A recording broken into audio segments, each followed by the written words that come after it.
आ जाओ story start करते हैं, ठीक है? तो मेरी इस स्टोरी से आप काफ़ी रिलेट कर सकते हो, गारंटी नहीं दूँगी बट कर सकते हो मेरे को लगता है क्योंकि मेरे साथ ऐसा हुआ है। तो क्लास 12th के बाद की स्टोरी, एक्चुअली क्लास 12th नहीं क्लास 11th, जब मुझे जेईई के बारे में पहली बार पता चला कि जेईई जैसा भी एग्ज़ाम होता है। मैंने 11th में मैथ तो ले लिया था, बट ये सोच के नहीं लिया था कि मुझे जेईई देना है। मैं ये सोच के ली थी कि मतलब बचपन से पता है क्या होता है, एक दिमाग में वो भर देते हैं कि मैथ लेने से सारी लाइनें ओपन हो जाती हैं, तुम किसी भी फील्ड में जा सकती हो, बट बायो से केवल डॉक्टर बन सकते हैं। अब आई नो मतलब कि ये गलत हो सकता है, बहुत लोगों को गलत लगे, बट ठीक है, दिमाग में कैसा तो मेरे दिमाग में ऐसा था, ठीक है? तो मैंने मैथ लिया। आई नो मुझे ये भी पता था कि मेरी मैथ कितनी अच्छी है, मेरी मैथ इतनी बकवास थी, उसके बावजूद भी मैंने मैथ लिया। अब यहाँ तक तो ठीक था, जब मुझे पता चला कि जेईई जैसा भी कुछ होता है क्या? तो जेईई से एग्ज़ाम आई मीन एग्ज़ाम देके उससे कॉलेजेस मिलते हैं। अभी तक मुझे लगता था कि 12th पास आउट होंगी, किसी कॉलेज में एडमिशन कराऊँगी, अच्छे से कॉलेज में जाऊँगी। कोर्स क्या लेना ये भी नहीं पता था, ठीक है? उसके बाद से क्या, उसके बाद से मेरे को जब जेईई के बारे में पता चला तो थोड़ा और रिसर्च की तो पूरा अच्छे से नॉलेज हो गया कि हाँ, क्या भला है ये? तो मैंने इसके बारे में पढ़ना स्टार्ट किया, मतलब इसकी तैयारी करना। ज़्यादा सीरियस होके नहीं किया कभी तैयारी इसकी, क्योंकि पता नहीं क्यों मुझे इसको अच्छा ही नहीं लगता था। मेरे को जेईई देना नहीं था पहले से भी और ये करना ही नहीं था। बट मुझे वहाँ से कोडिंग के बारे में नहीं पता लगा अभी तक कि इसमें क्या होता है, आगे जाके पढ़ते क्या हैं। 12th में पता चला।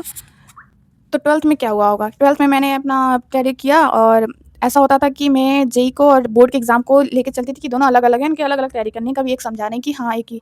तो इसकी वजह से ना मैं अपने आप को एक एक्सक्यूज़ दिया करती थी हमेशा से कि जेईई और बोर्ड को एक साथ लेके चलना वेरी डिफ़िकल्ट है और इसी रीज़न से शायद ना ही मेरा जेईई अच्छा गया और ना ही मेरा बोर्ड अच्छा गया। बाय द वे मेरे बोर्ड में एवरेज परसेंटेज आए थे, एवरेज। और मैं बताऊँगी बट अगर आप पूछोगे तब, ऐसे नहीं बताने वाली, मैं ऐसे बताती भी नहीं किसी को। और मुझे उस समय ना क्या हुआ कि जब मैं 12th में थी, जिस कोचिंग में मैं थी, लोकल कोचिंग थी, ऐसा नहीं था कि आकाश या फिर पीडब्ल्यू ऐसा कुछ नहीं था।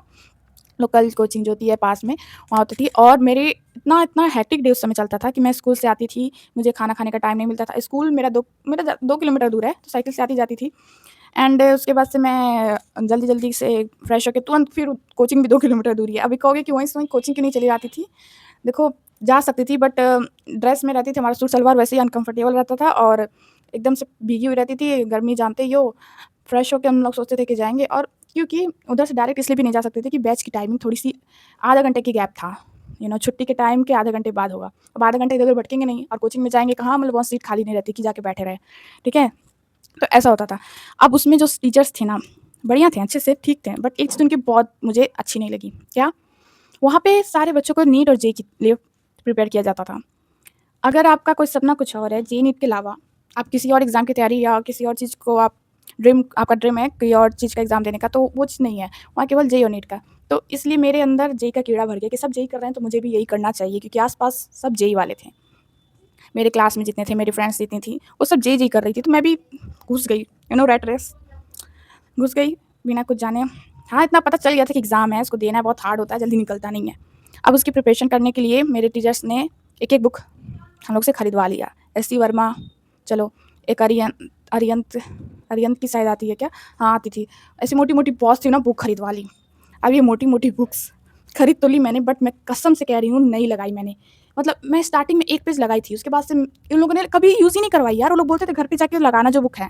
खरीदवा तो ली बट घर जाके लगाना मतलब क्या? क्या घर जाके लगाना? आपको लगवानी पड़ेगी यार।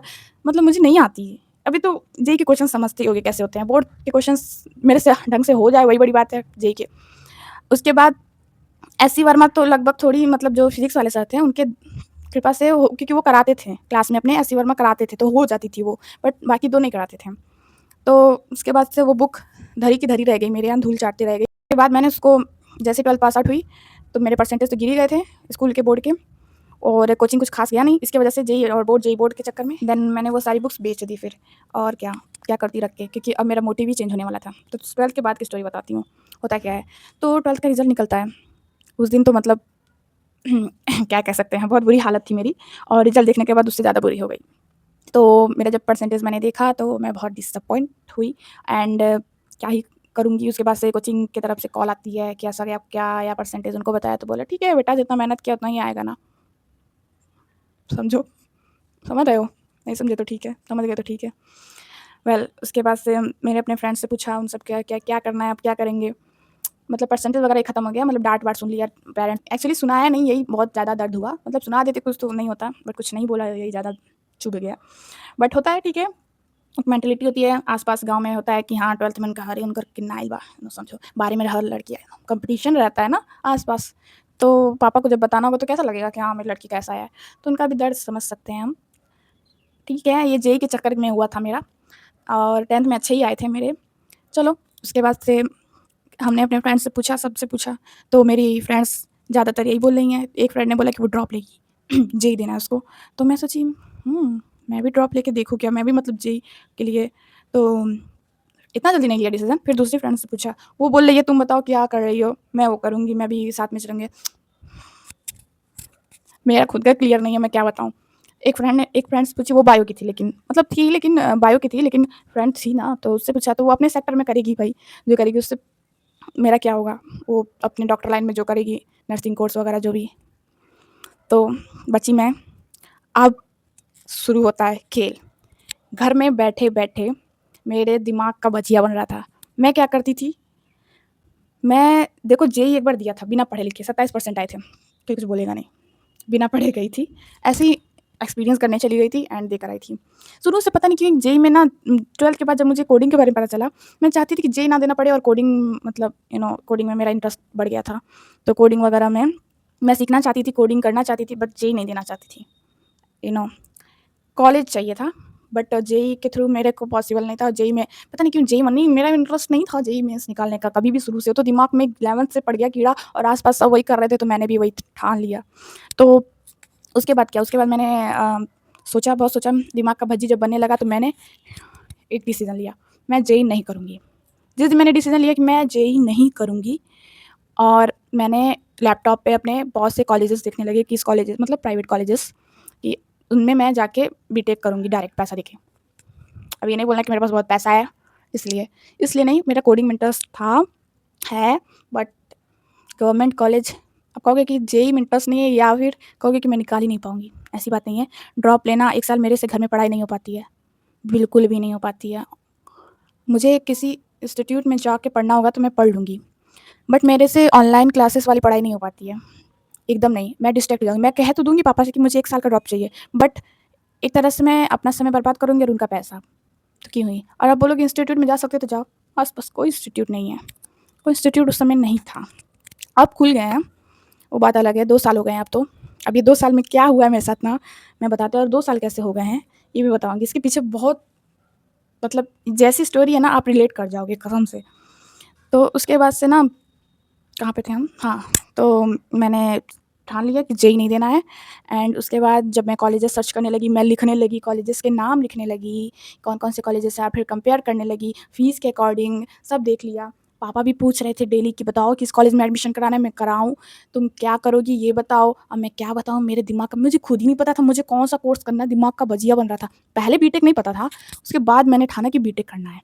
अब बीटेक जब करने का ठाना तो एंट्री होती है मेरे मामा की। मामा बोलते हैं कि बेटा तुम्हारा मैथ तो कमज़ोर है, तुम बीटेक कैसे करोगी? उनकी बात भी सही है। बड़े घिस-पिस के मैंने 12th में मैथ निकाला है।